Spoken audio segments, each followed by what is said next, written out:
ជំរាបសួរពុកម៉ែបងប្អូនជាទីគោរពស្រឡាញ់ទាំងអស់គ្នាមួយរយៈនេះដែលហេតុការ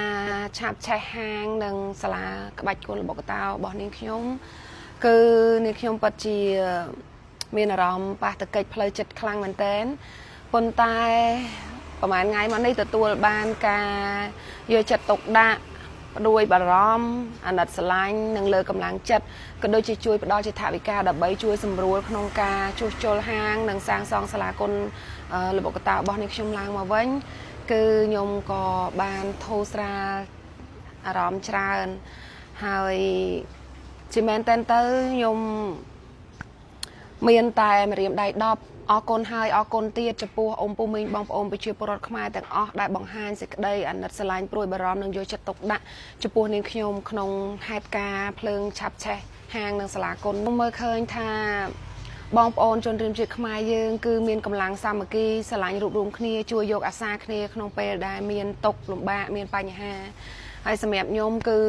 ពិតជារអៀសចិត្តខ្លាំងមែនតើខ្ញុំមិនចង់ទទួលជំនួយរបស់អ៊ំពូមីងបងប្អូនទាំងអស់គ្នាទេព្រោះខ្ញុំដឹងថាបងប្អូនទាំងអស់គ្នាក៏សុទ្ធតែមានបញ្ហាដែលត្រូវដោះស្រាយរៀងៗខ្លួនអញ្ចឹងសម្រាប់ខ្ញុំគឺពិតជារអៀសចិត្តខ្លាំងមែនតើអញ្ចឹងហើយបានខ្ញុំចង់ស្នើសុំទៅដល់បងចាបងប្អូនដែលគាត់ជាម្ចាស់ brand ម្ចាស់ផលិតផលអីផ្សេងចាខ្ញុំសូមជួយផ្ដល់ជាការងារសម្រាប់ខ្ញុំវិញដើម្បីឲ្យខ្ញុំអាចមានលទ្ធភាពមានថវិកាក្នុងការឆាប់បានរៀបចំជួសជុលហាងនិងសាលាគុននេះបានឡើងមកវិញឆាប់អញ្ចឹងណាជាមែនតើបងប្អូនទាំងអស់គ្នាខ្ញុំរយៈនេះគឺពិតជាហត់នឿយទាំងផ្លូវកាយផ្លូវចិត្តពីព្រោះថាចំណាយទាំងថវិកាក៏ដូចជាពេលវេលាខ្លួនឯងមករៀបចំសាលាគុននិងហាងនេះរយៈពេល1ខែនេះអត់ដែលសម្រាប់ទេពីព្រោះ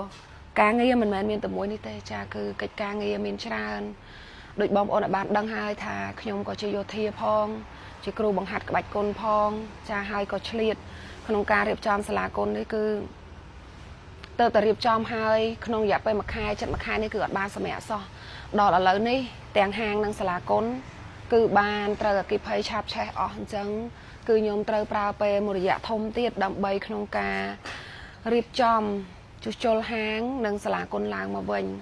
ចឹងហើយមែនតើទៅគឺសំបីតែការថែរក្សាសម្រស់និងសុខភាពខ្លួនឯងក៏មិនសូវបានមើលថែដិតដល់ចឹងខ្ញុំមានតែសុំបងដែលជាម្ចាស់ brand គាត់អាចហៅខ្ញុំផ្ដល់ការងារឲ្យនាងខ្ញុំចាជាងផ្ដល់ជាថវិកាទាំងស្រុងមកនាងខ្ញុំគឺនាងខ្ញុំពិតជារអៀសចិត្តនិងពិបាកក្នុងការលើកដៃទទួលយកមែនតើប៉ុន្តែខ្ញុំបានទទួលយកនៅទឹកចិត្តរបស់អ៊ំពូមីងបងប្អូននិងបងដែលចង់ជួយជាថវិកាគឺຕົកនៅក្នុងបេះដូងនៅក្នុងការចងចាំរបស់ខ្ញុំអស់មួយជីវិតហើយចាហើយអញ្ចឹងខ្ញុំមានតែពីពេលនេះទៅសូមជាការងារពីបងប្អូនមកវិញដើម្បីខ្ញុំឆាប់បានធ្វើការជួសជុលហាងនិងសាលាគុនឡើងមកវិញហើយក្នុងនេះផងដែរខ្ញុំក៏សូមអរគុណដល់ម្ចាស់ brand លេលៀបក្លៀកស៊ីលីគឺគាត់បានផ្ដល់ការងារឲ្យនាងខ្ញុំរហូតដល់ទៅរយៈពេលកន្លះឆ្នាំដើម្បីឲ្យនាងខ្ញុំមានលទ្ធភាពក្នុងការបានថវិកាយកមករៀបចំជួសជុលហាងនិងសាលាគុនឡើងមកវិញអ្វីដែលខ្ញុំចង់និយាយពេលនេះលេលៀបក្លៀកស៊ីលីនេះពីមុនមកខ្ញុំគឺជាអតិថិជនបានន័យថាខ្ញុំធ្លាប់ប្រើខ្ញុំដឹងពីអត្ថប្រយោជន៍គុណសម្បត្តិគឺលេលៀបក្លៀកដែលល្អមែនទែនហើយនៅពេលដែលគាត់មានទឹកចិត្តមួយជួយផ្ដល់ការងារនេះឲ្យខ្ញុំកាន់តែរំភើបចិត្តពីព្រោះអីខ្ញុំធ្វើត្បិតថាខ្ញុំត្រូវការកិច្ចការងារយកមកធ្វើកំឡុងពេលនេះដើម្បីយកថវិកាមកជួសជុលហាងនិងសាលាគុនប៉ុន្តែបងប្អូនដែលធ្លាប់ហៅខ្ញុំថតប្រម៉ូទអីផ្សេងបើគាត់ជិះដឹងថាខ្ញុំមិនមែនជាអ្នកដែលមិនស្គាល់ពីផលិតផលអីច្បាស់ក៏ចេះតែកាន់បានន័យថាមិនចេះតែកាន់គ្រប់ផលិតផលទេជាពិសេសគឺគ្រឿងស្រវឹងហើយនិងលបែងគឺខ្ញុំអត់ទទួលផ្សព្វផ្សាយតែម្ដងអញ្ចឹងសរុបរួមមកវិញគឺខ្ញុំសូមអរគុណដែលការងារដំបូងគេបង្អស់ចាបានផ្ដល់ឲ្យខ្ញុំបានរយៈពេលដល់ទៅកន្លះឆ្នាំហើយគាត់បានបើកថវិកាឲ្យខ្ញុំមុនទៀតដើម្បីខ្ញុំឆាប់បានរៀបចំកន្លែងនេះណាចាអញ្ចឹងខ្ញុំសូមអរគុណដល់ម្ចាស់ brand លេលៀបក្លៀកស៊ីលីនេះខ្លាំងមែនទែនហើយក៏អរគុណដល់បងប្អូនជនរួមជាតិខ្មែរទាំងអស់ដែលនៅតែបន្តការអាណិតស្រឡាញ់គាំទ្រមកនាងខ្ញុំជាពិសេសផ្ដល់កម្លាំងចិត្តថាកុំឲ្យខ្ញុំបាក់ទឹកចិត្តឲ្យខ្ញុំបន្តលើកស្ទួយចាផ្សព្វផ្សាយក៏ដូចជាបង្ហាត់នៅកូនខ្មែរអំពីសិល្បៈវប្បធម៌ខ្មែរអំពីក្បាច់គុនខ្មែរចាខ្ញុំ ខ្ញុំទទួលបានការគ្រប់គ្រងលើកទឹកចិត្តខ្ញុំខ្លាំងមែនតើអញ្ចឹងខ្ញុំគឺឆាប់បានកម្លាំងចិត្តត្រឡប់មកវិញហើយខ្ញុំនឹងក្រោកឈរនៅកន្លែងដែលខ្ញុំដួលនេះចាហើយខ្ញុំនឹង